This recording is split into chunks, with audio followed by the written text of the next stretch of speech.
Hello everyone. और आलोक अग्रवाल।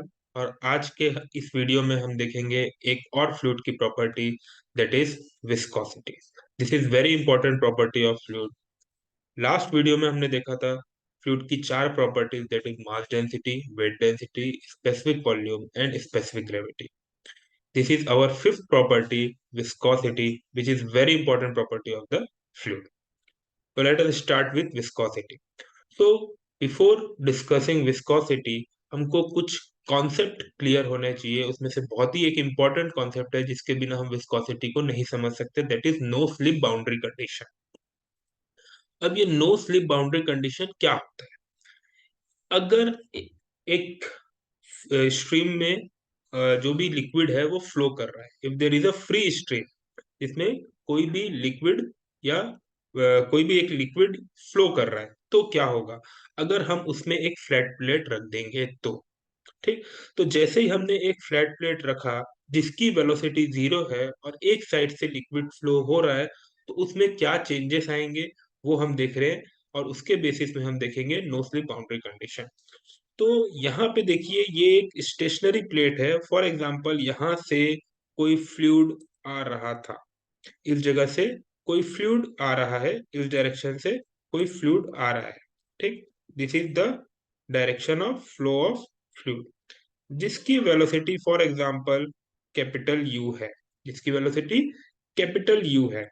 अब यहां से जब लिक्विड में फ्लो आ रहा था तो इसके हर एक लेयर की वेलोसिटी क्या थी? कैपिटल यू थी। लेकिन जैसे ही वो एक flat plate, stationary flat plate के कांटेक्ट में आएगा, तो जो लेयर सबसे पहले उसकी कांटेक्ट में आएगा उसकी वेलोसिटी हो जाएगी जितनी इस प्लेट की वेलोसिटी है। अभी हमने एज्यूम किया है कि इस प्लेट की वेलोसिटी क्या है? जीरो है। तो जो लिक्विड की लेयर इसके कांटेक्ट में आएगी, दिस लेयर, इसकी वेलोसिटी इस पॉइंट में पहुंचते ही साथ जीरो हो जाएगी। ओके, क्यों? क्योंकि इसके जो मॉलिक्यूल्स है, they will try to stick to this solid, ये इससे चिपकने की कोशिश करेंगे और इसकी वेलोसिटी क्या हो जाएगी? जीरो हो जाएगी। ठीक, अगर हम इसको दूसरे वर्ड्स में बोले तो क्या होगा? इस प्लेट और इस फ्लूइड की लेयर के बीच में किसी भी प्रकार की कोई रिलेटिव वेलोसिटी नहीं होगी। There will be no relative tangential component of the velocity over this plate. ठीक, तो अभी हमने अगर स्टेशनरी प्लेट ली है तो ये जो पहली लेयर है इसकी वेलोसिटी जीरो हो जाएगी। और जैसे जैसे हम इसके ऊपर जाते जाएंगे, इसके पहले, इसके जस्ट ऊपर वाली लेयर में तो उसकी वेलोसिटी जीरो नहीं रहेगी, कुछ और रहेगी, जो कि हम आगे देखेंगे। उसी प्रकार अगर एक प्लेट किसी एक पर्टिकुलर वेलोसिटी से मूव कर रही है और ये जो फ्लूइड की लेयर आ रही है, फ्लूइड की अलग अलग लेयर आ रही है, तो एक लेयर तो एक स्टेशनरी प्लेट के साथ कांटेक्ट में आई। तो जब वो स्टेशनरी प्लेट के साथ कांटेक्ट में आई तो उस लेयर की वेलोसिटी क्या हो गई? जीरो हो गई। लेकिन जो लेयर इस ऊपर वाली प्लेट के कांटेक्ट में आ रही है, उस मॉलिक्यूल्स, उसके मॉलिक्यूल्स इसके प्लेट में स्टिक होने की कोशिश करेंगे, इस और जाके यहाँ पे अधेर हो जाएंगे। ये मॉलिक्यूल जो है वो ऊपर वाली प्लेट में जाके चिपक जाएंगे। तो अगेन, ये जो मॉलिक्यूल्स है और ये जो प्लेट है, इन दोनों के बीच में किसी भी प्रकार का कोई रिलेटिव वेलोसिटी या रिलेटिव मोशन नहीं होगा। तो क्या मतलब इसका? कि ये जो लेयर है वो इसके साथ चिपक जाएगी and this layer attain a velocity of this plate. ये लेयर की वेलोसिटी उतनी ही हो जाएगी जितनी इस मूविंग प्लेट की वेलोसिटी है। ठीक, तो जब प्लेट स्टेशनरी है तो वेलोसिटी जीरो हो जाएगी, और जब प्लेट किसी एक पर्टिकुलर वेलोसिटी से मूव कर रहा है तो जो वेलोसिटी, जो लेयर इस प्लेट के कांटेक्ट में आएगी, वो उतनी ही वेलोसिटी अटेन कर लेगी जितनी इस मूविंग प्लेट की वेलोसिटी है। दोनों ही केस में जो लेयर है वो जो प्लेट है उसके साथ स्टिक कर रही है, उसके ऊपर स्लिप नहीं कर रही है, इसीलिए इसको बोलते हैं no slip boundary condition. I hope it is clear. और यहाँ पे जो वेलोसिटी है वो u है। तो इन दोनों प्लेट के बीच में देखिए, जीरो वेलोसिटी से लेके प्लेट की मूविंग वेलोसिटी तक हम जा रहे हैं। तो धीरे धीरे यहाँ पे वेलोसिटी बढ़ रही है। ये जो ब्लू एरोज है, it is showing the magnitude of the velocity. यहाँ पे जीरो वेलोसिटी और धीरे धीरे वेलोसिटी बढ़ रही है। और मैक्सिमम वेलोसिटी कितनी आ गई? जितनी इस प्लेट की वेलोसिटी है। ठीक है, यहाँ पे जो वेलोसिटी थी, इस केस में ये पूरी की पूरी वेलोसिटी लिमिट हो गई है within the velocity of lower plate, that is 0, to the velocity of upper plate, that is moving with any velocity. Okay, so this condition is known as no slip boundary condition. ठीक है, next हम आते हैं इसके बाद हम आते हैं विस्कोसिटी की डेफिनेशन। तो जब हम विस्कोसिटी की डेफिनेशन में आ रहे हैं, तो हमने देखा कि इस पॉइंट से जो हमने पॉइंट निकाला है, उससे हम विस्कोसिटी की एक डिफाइन करेंगे विस्कोसिटी। अब विस्कोसिटी को हम कैसे डिफाइन करेंगे, देखिए, viscosity is a property of fluid. Viscosity क्या है? एक फ्लूइड की प्रॉपर्टी है जिसमें फ्लूइड की अलग अलग लेयर, एक दूसरे लेयर जो है, अलग अलग लेयर एक दूसरे के ऊपर रेजिस्टेंस देती है और उसके मूवमेंट को रोकती है। एक लेयर दूसरी लेयर को रेजिस्टेंस देगी और दूसरी लेयर पहली लेयर को रेजिस्टेंस देगी। तो यहाँ पे देखिए विस्कोसिटी की क्या डेफिनेशन लिखी है। Viscosity is defined as the property of fluid which offers resistance to the movement of one layer of fluid over another adjacent layer of fluid. तो ये एकदम सिंपल सी डेफिनेशन है जिसमें ये बता रहा है कि जब फ्लूइड फ्लो करेगा, तो बिकॉज ऑफ दैट विस्कोसिटी, जो एक प्रॉपर्टी है फ्लूइड की, उसके कारण क्या होगा, एक लेयर फ्लूइड की अपने जस्ट ऊपर वाली एडजेसेंट लेयर ऑफ फ्लूइड में एक रेजिस्टेंस प्रोवाइड करेगी और उसको आगे बढ़ने से रोकेगी। वही जो ऊपर वाली लेयर है, वो अपनी नीचे वाली लेयर के ऊपर भी एक फोर्स लगाएगी और वो उसको अपने साथ आगे की तरफ खींचेगी। So there will be a movement, there is a resistance to the movement of one layer of fluid over the adjacent layer of the fluid. This is viscosity. इसको अपन थोड़ा और अच्छे से समझते हैं विस्कस इफेक्ट के थ्रू। तो viscous effect के क्या बोलता है कि जो पहली लेयर हमने देखा, नो स्लिप बाउंड्री कंडीशन के कारण अगर यहाँ पे फ्लूइड फ्लो कर रहा है और इसकी velocity you infinity for example, जहाँ पे उसको कोई भी प्लेट वगैरह नहीं रखी है, जैसे ही वो एक फ्लेट प्लेट के कांटेक्ट में आएगा, ठीक, तो क्या होगा, जो पहली लेयर इस प्लेट के कांटेक्ट में आएगी, वो लेयर इस प्लेट का इफेक्ट डायरेक्टली आ रहा है उसमें। तो क्या होगा, ये जो लेयर है वो as per no slip boundary condition, वो पहली लेयर इस प्लेट के साथ स्टिक कर जाएगी, चिपक जाएगी। ठीक, क्यों? क्योंकि ये पहली लेयर इस प्लेट का प्रेजेंस डायरेक्टली फील कर रही है और इसकी वेलोसिटी क्या हो जाएगी, जीरो हो जाएगी as compare to this plate. अगर ये प्लेट की वेलोसिटी जीरो है, तो ये जो पहली लेयर है वो इसके साथ स्टिक हो जाएगी और उसकी इस प्लेट के साथ रिलेटिव वेलोसिटी जीरो हो जाएगी, मतलब उसकी वेलोसिटी जीरो हो गई। ठीक, लेकिन जो लेयर सेकंड लेयर है जो जस्ट इसके ऊपर है, जो पहली लेयर के ऊपर है, वो उसमें क्या हो रहा है, वो इस प्लेट का इफेक्ट डायरेक्टली फील नहीं कर पा रही है, इस प्लेट का प्रेजेंस डायरेक्टली फील नहीं कर पा रही है। वो किस तरह से फील कर रही है, by virtue of a fluid property. एक फ्लूइड प्रॉपर्टी है जिसके कारण वो दूसरी लेयर इस प्लेट का इफेक्ट फील कर पा रही है, जिसके कारण उसके मोमेंटम में भी डिस्टरबेंस हो रहा है। ठीक, और इसी इसी कारण क्या हो रहा है कि उसकी वेलोसिटी भी कम हो रही है। तो पहली लेयर को डायरेक्टली प्लेट का इफेक्ट हुआ, और जो उसके जस्ट ऊपर वाली लेयर है उसमें जो प्लेट का इफेक्ट आ रहा है, it is because of some fluid property, and that fluid property is called viscosity. ठीक, तो ऊपर वाली लेयर में भी मोमेंटम डिस्टरबेंस आ रहा है, लेकिन वो प्लेट के कारण आ रहा है, लेकिन डायरेक्टली प्लेट के कारण नहीं आ रहा है, वो एक बीच में एक जो लेयर है उसके कारण आ रहा है। वो प्लेट का इफेक्ट पहली लेयर से दूसरी लेयर में ट्रांसफर हो रहा है, और ये जिस प्रॉपर्टी के कारण होता है, उस प्रॉपर्टी को हम बोलते हैं विस्कोसिटी।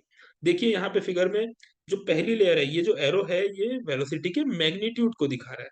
तो जो जस्ट जो प्लेट के साथ है लेयर चिपकी हुई है, उसकी वेलोसिटी जीरो है, और जैसे जैसे प्लेट से दूर जाते जा रहे हैं, वेलोसिटी बढ़ते जा रही है, बढ़ते जा रही है। अब देखिए यहाँ पे एक पॉइंट आया जहां पे जिसके ऊपर जो फ्लूइड की वेलोसिटी है वो उतनी ही हो गई जितनी उसकी वेलोसिटी पहले थी। इसका क्या मतलब है? इसका मतलब ये है कि इस पॉइंट के बाद ये प्लेट का इन्फ्लुएंस फ्लूइड की लेयर में नहीं आ रहा है, इस प्लेट का इफेक्ट फ्लूइड की लेयर्स में नहीं आ रहा है। जो फ्लूइड की प्रॉपर्टी थी वो कहाँ तक है, यहाँ तक एक्टिव है, इसके बाद वो फ्लूइड की प्रॉपर्टी एक्टिव नहीं है, जिसको हम विस्कोसिटी बोल रहे हैं। तो इस पॉइंट के ऊपर हर एक लेयर की वेलोसिटी उतनी ही हो जाएगी जितनी की पहले थी, लेकिन इस पॉइंट के नीचे उसकी वेलोसिटी वेरिएबल रहेगी, जीरो से लेके फ्री स्ट्रीम वेलोसिटी तक वेरी करेगी।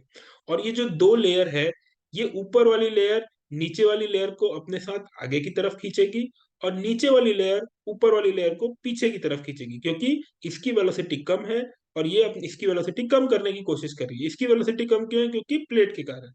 और ये इसके ऊपर वाली लेयर की वेलोसिटी ज्यादा है, लेकिन ये लेयर उसको नीचे की तरफ खींचेगी। तो यहाँ पे इन दो लेयर में एक शियर स्ट्रेस डेवलप होगा, जिसके कारण ऊपर वाली लेयर आगे की तरफ जाने की कोशिश करेगी और पीछे वाली लेयर नीचे वाली लेयर पीछे की तरफ जाने की कोशिश करेगी। ठीक है। तो इस तरीके का एक हमको एक वेलोसिटी प्रोफाइल मिलता है। ठीक है।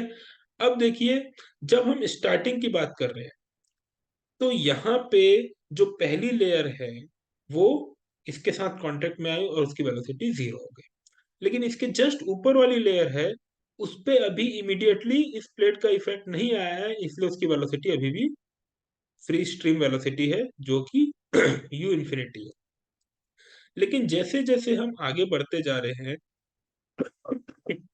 देखिए ये बाउंड्री लेयर ग्रो करते जा रहा है। ठीक, ये बाउंड्री लेयर ग्रो करते जा रहा है, क्योंकि जो फ्लूइड यहाँ पे उस इस प्लेट का इफेक्ट नहीं आया, लेकिन जब वो थोड़ा और आगे चलेगा तो इस प्लेट का इफेक्ट सेकेंड लेयर में आएगा।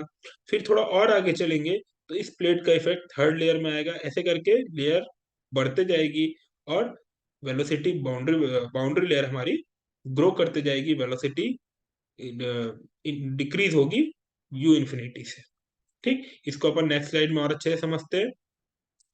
देखिए क्या लिखा है, जैसे जैसे हम वॉल में आगे बढ़ते जाएंगे, ठीक, आगे बढ़ते जाएंगे, तो वॉल का इफेक्ट और ज्यादा होते जाएगा। अभी अपन वाई डायरेक्शन की बात करते हैं पहले। जैसे जैसे हम वॉल से दूर होते जाएंगे, as we move further away from wall, तो क्या होगा, इस प्लेट का इफेक्ट कम होगा, जो कि अपन ऑलरेडी डिस्कस किए। और उसके कारण क्या होगा, जो वेलोसिटी है बढ़ते जाएगी, और एक पॉइंट ऑफ टाइम आएगा कि वो फ्री स्ट्रीम वेलोसिटी पहुंच जाएगी इन वाई डायरेक्शन। लेकिन अगर हम एक्स डायरेक्शन में मूव करेंगे तो क्या होगा, देखिए, जब हम along the axis of the plate move करेंगे तो क्या होगा, हमने यहाँ पे दो सेक्शन लिए।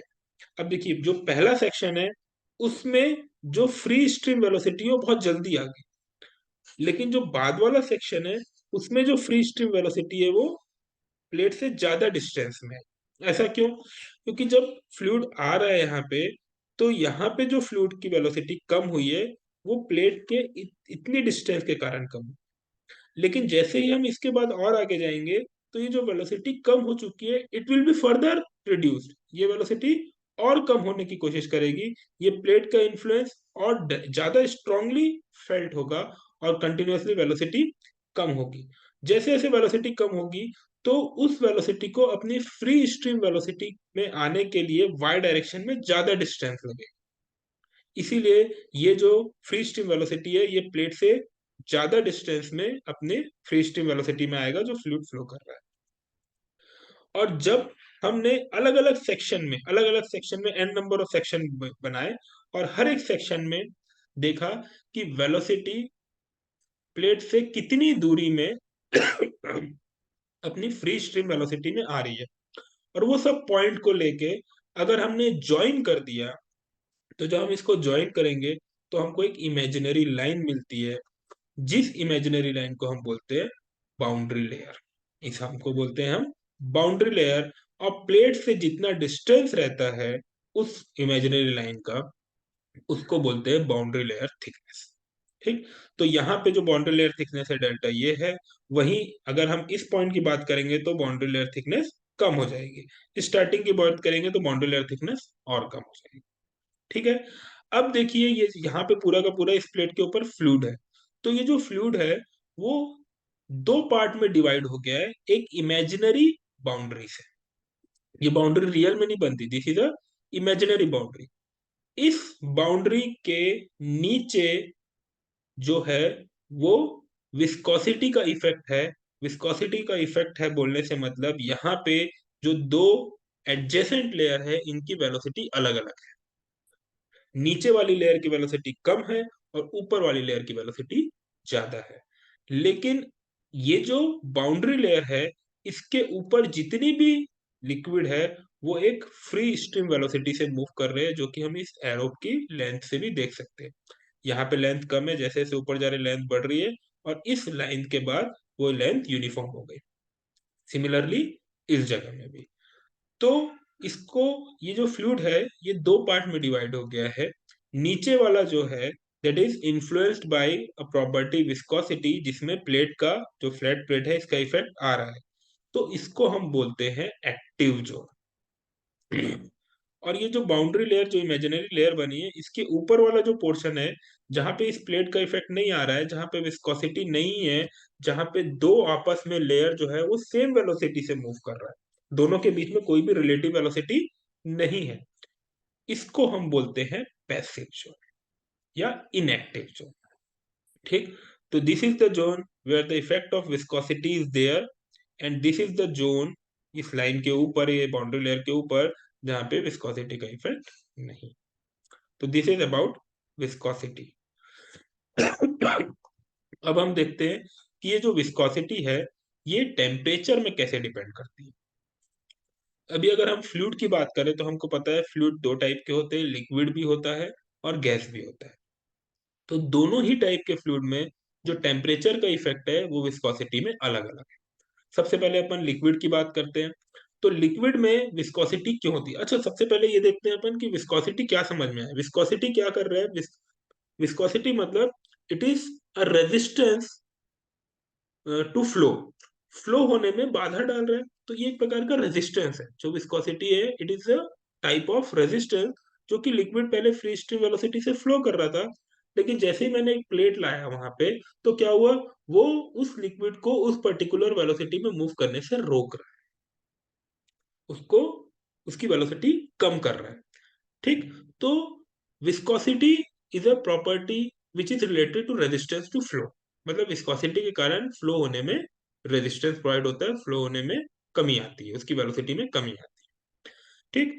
तो लिक्विड में जो विस्कोसिटी होती है, मतलब रेजिस्टेंस जो होता है फ्लो होने में, it is because of the intermolecular force of attraction. दो मॉलिक्यूल्स के बीच में जो इंटरमोलिकुलर फोर्स ऑफ अट्रैक्शन है उसके कारण जो फ्लूइड है उसका फ्लो होने की कैपेबिलिटी कम होती है, viscosity intermolecular force of attraction के कारण आती है। अब जैसे ही मैं इसका लिक्विड का टेम्परेचर बढ़ाऊंगा, तो जो इंटरमोलिकुलर फोर्स ऑफ अट्रैक्शन है वो क्या होगा, वो वीक होगा, वो वीक हो जाएगा। इसके कारण क्या होगा, जो मॉलिक्यूल्स है वो आपस में एक दूसरे से डिस्टेंस क्रिएट करेंगे, उनका intermolecular force of attraction decrease होगा, और उसके कारण क्या होगा, विस्कोसिटी कम हो जाएगी, क्योंकि उनकी बॉन्डिंग कम हो जाएगी, तो मॉलिक्यूल्स एक दूसरे को ज्यादा ताकत से पकड़ नहीं पाएंगे, और इसके कारण वो आसानी से फ्लो होने लगेगा। तो जैसे जैसे विस्कोस टेम्परेचर बढ़ता है तो लिक्विड की विस्कोसिटी कम होती है। ठीक। लेकिन वही गैस में विस्कोसिटी मतलब रेजिस्टेंस क्यों आ रहा है? जब एक मॉलिक्यूल गैस का ट्रेवल कर रहा है तो उसको रेजिस्टेंस कैसे मिलेगा, जब दूसरा मॉलिक्यूल आके उससे टकराएगा। अगर वो दूसरा मॉलिक्यूल उससे आके नहीं टकराएगा तो वो गैस का मॉलिक्यूल अपना मूव करते रहेगा। तो जो गैस में जो विस्कोसिटी आती है वो क्यों आती है? बिकॉज ऑफ ट्रांसफर और एक्सचेंज ऑफ मॉलिक्यूलर मोमेंटम। एक पार्टिकल आ रहा है, एक पार्टिकल आ रहा है, दूसरा पार्टिकल आके उसको रोक दिया, दिस इज रेजिस्टेंस। ठीक। क्या होगा, ये जो पार्टिकल आ रहा है इसका जो मोमेंटम है, या तो इस पार्टिकल में चले जाएगा और ये अपना जो मोमेंटम है उसको कम कर लेगा, तो उसको रेजिस्टेंस मिला। जहां पे रेजिस्टेंस वहां पे विस्कोसिटी। तो गैसेस में जो विस्कोसिटी है वो आती है because of transfer and exchange of molecular momentum. तो जैसे ही हम गैस का टेम्परेचर बढ़ाते हैं तो जो मॉलिक्यूल है वो और ज्यादा रैंडमली मूव करने लग जाता है। ठीक। तो ये दो मॉलिक्यूल पहले धीरे धीरे मूव कर रहे थे, तो इन दोनों के आपस में टकराने की जो प्रोबेबिलिटी थी वो रिलेटिवली कम थी। लेकिन जैसे ही मैंने टेम्परेचर बहुत ज्यादा बढ़ा दिया, जैसे जैसे मैं टेम्परेचर बढ़ाते जा रहा हूँ, तो ये मॉलिक्यूल का मूवमेंट बढ़ते जा रहा है, तो इनका आपस में कोलाइड होने का भी चांसेस या प्रोबेबिलिटी बढ़ते जा रही है। तो on a given time number of collision will increase when we increase the temperature। तो इसके कारण क्या होगा कि विस्कोसिटी बढ़ जाएगी। तो गैसेस में with increase in temperature viscosity increases. और इसको एक ग्राफ के थ्रू हम इस तरह से डिस्कस कर सकते हैं कि जब टेम्परेचर बढ़ता है तो लिक्विड में विस्कोसिटी कम होती है, और जब टेम्परेचर बढ़ता है तो गैसेस में विस्कोसिटी बढ़ जाती है। Okay, so this is all about viscosity. Next video में हम देखेंगे Newton's law of viscosity. Thank you.